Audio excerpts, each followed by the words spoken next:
Well, good morning, ladies and gentlemen, and welcome to Grumman Pilot's YouTube channel. And here's a cautionary tale about tying down your airplane and tying down your hangar. This was from Emmett, Idaho in 2013 on our way to Oregon, so please stay tuned.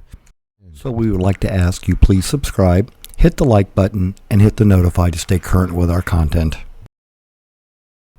Luann and I were ferrying an airplane from the eastern seaboard all the way out to Oregon to deliver it to a customer, and we stopped at Emmett, Idaho for fuel. We used to have property there on the Payette River about 3 miles from the airport, so like visiting home. And here's a cautionary tale of why you really want to anchor things down in the wind. So I always tied my airplane down well in Emmett. So we hope you found all this useful and informative, ladies and gentlemen. Cautionary tale, watch out for the wind. Thanks so much for watching, and have a great day flying your Grumman.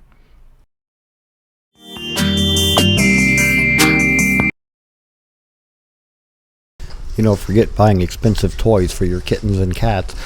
We find that just taking the aircraft spruce box and the paper on the tile floor is more than enough amusement for them for hours.